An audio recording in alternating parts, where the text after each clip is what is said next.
Entrez, entrez, chers auditeurs, dans mon humble demeure. Installez-vous près du foyer pour écouter l'histoire que je vais raconter. La morte de Guy de Maupassant. Je l'avais aimé éperdument. Pourquoi aime-t-on? Est-ce bizarre de ne plus voir dans le monde qu'un être, de n'avoir plus dans l'esprit qu'une pensée, dans le cœur qu'un désir, et dans la bouche qu'un nom? Un nom qui monte incessamment, qui monte comme l'eau d'une source des profondeurs de l'âme, qui monte aux lèvres et qu'on dit, qu'on redit, qu'on murmure sans cesse, partout, ainsi qu'une prière. Je ne conterai point notre histoire.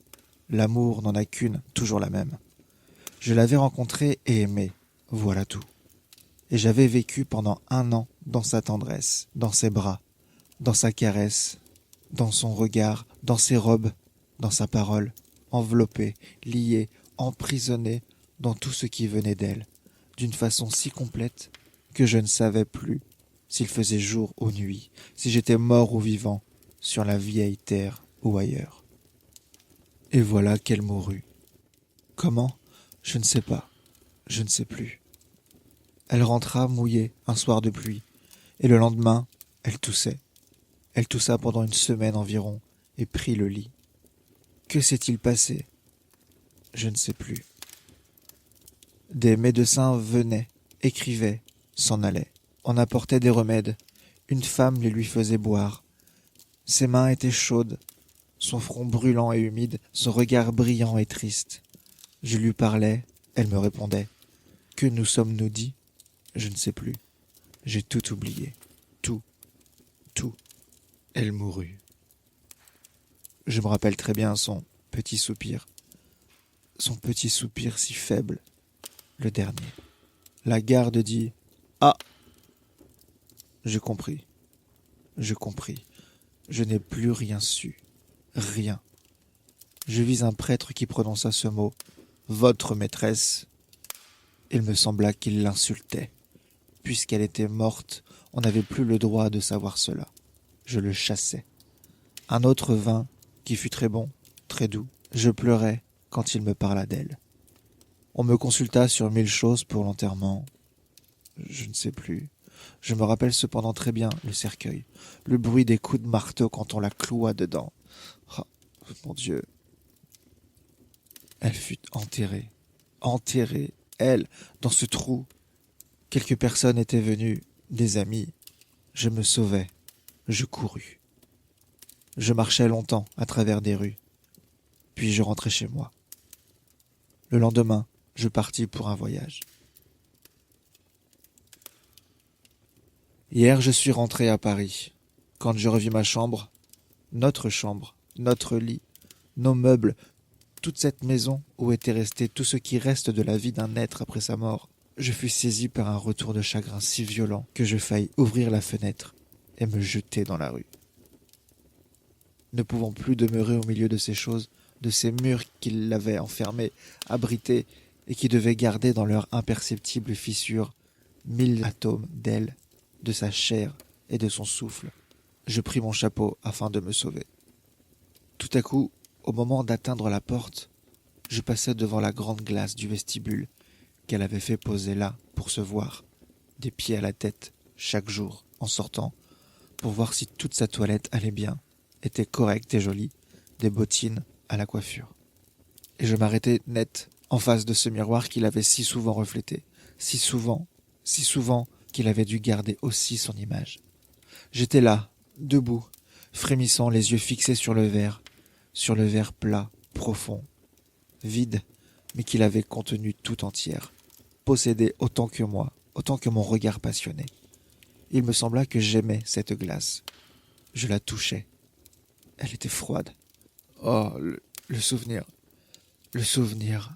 Miroir douloureux, miroir brûlant, miroir vivant, miroir horrible qui fait souffrir toutes les tortures.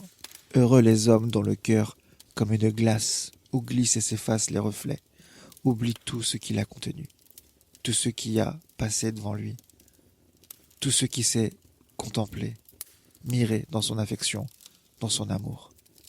Comme je souffre, Je sortis et, malgré moi, sans savoir, sans le vouloir, j'allais vers le cimetière. Je trouvai sa tombe toute simple, une croix de marbre, avec ces quelques mots. Elle aima, fut aimée et mourut. Elle était là, là-dessous, pourrie. Quelle horreur! Je sanglotais, le front sur le sol. J'y restai longtemps, longtemps. Puis je m'aperçus que le soir venait. Alors, un désir bizarre, fou, un désir d'amant désespéré s'empara de moi. Je voulus passer la nuit près d'elle, dernière nuit, à pleurer sur sa tombe.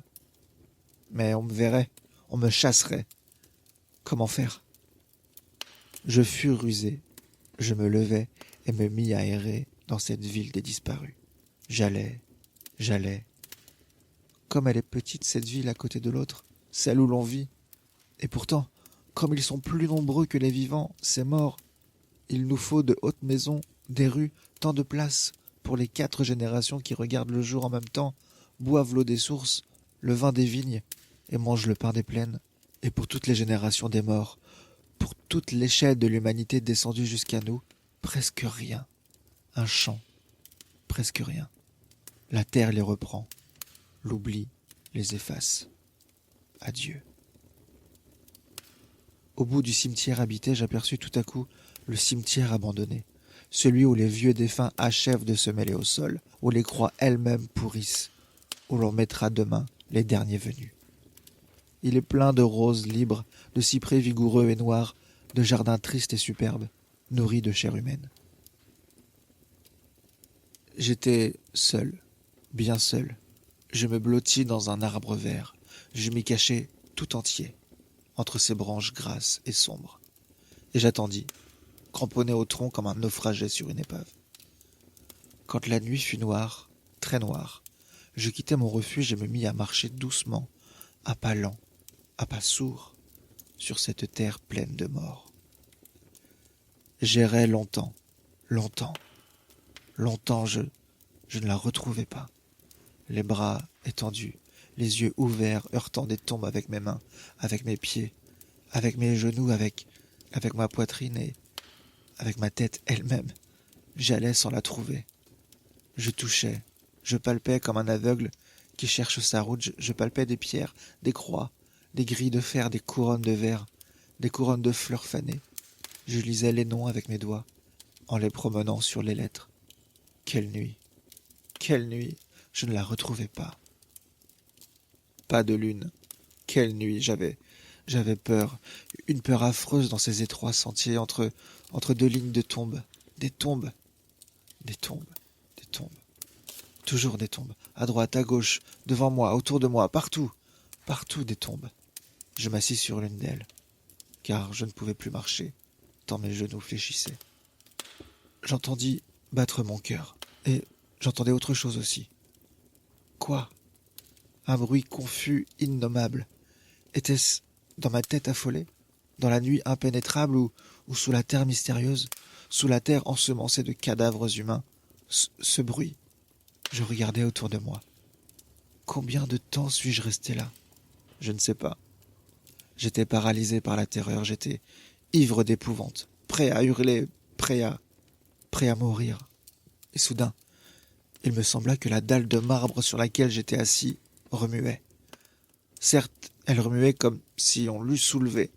D'un bond, je me jetai sur le tombeau voisin et je vis, oui, je vis la pierre que je venais de quitter se dresser toute droite, et le mort apparut, un squelette nu, qui, de son dos courbé, la rejetait. Je voyais très bien, quoique la nuit fût profonde. Sur la croix, je pus lire « Ici repose Jacques Olivant, décédé à l'âge de 51 ans.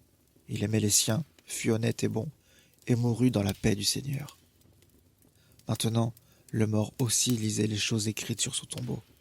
Puis, il ramassa une pierre dans le chemin, une petite pierre aiguë, et se mit à les gratter avec soin. Ces choses, il les effaça tout à fait lentement, regardant de ses yeux vides la place où tout à l'heure elles étaient gravées. Et du bout de l'os, qui avait été son index, il écrivit en lettres lumineuses, comme ces lignes qu'on trace au mur, avec le bout d'une allumette. Ici repose Jacques Olivant, décédé à l'âge de 51 ans. Il hâta par ses duretés la mort de son père dont il désirait hériter. Il tortura sa femme, tourmenta ses enfants, trompa ses voisins, vola quand il le put et mourut misérable. Quand il eut achevé d'écrire, le mort immobile contempla son œuvre. Et je m'aperçus, en me retournant, que toutes les tombes étaient ouvertes, que tous les cadavres en étaient sortis, que tous avaient effacé les mensonges inscrits par les parents sur la pierre funéraire pour y rétablir la vérité. Et je voyais que tous avaient été les bourreaux de leurs proches, haineux, déshonnêtes, hypocrites, menteurs, fourbes, calomniateurs, envieux, qu'ils avaient volé, trompé, accompli tous les actes honteux, tous les actes abominables, ces bons pères, ces épouses fidèles, ces fils dévoués, ces jeunes filles chastes, ces commerçants probes, ces hommes et ces femmes dits irréprochables. Ils écrivaient tous en même temps, sur le seuil de leur demeure éternelle, la cruelle, terrible et sainte vérité que tout le monde ignore ou feint d'ignorer sur la terre. Je pensais qu'elle aussi avait dû la tracer sur sa tombe. Et, sans peur, maintenant, courant au milieu des cercueils entr'ouverts, au milieu des cadavres, au milieu des squelettes, j'allais vers elle, sûr que je la trouverais aussitôt. Je la reconnus de loin, sans voir le visage enveloppé du suaire. Et sur la croix de marbre, où tout à l'heure j'avais lu « Elle aima, fut aimée et mourut », j'aperçus, étant sortie un jour pour tromper son amant, elle eut froid sous la pluie et mourut. Il paraît qu'on me ramassa inanimé, au jour levant, auprès d'une tombe.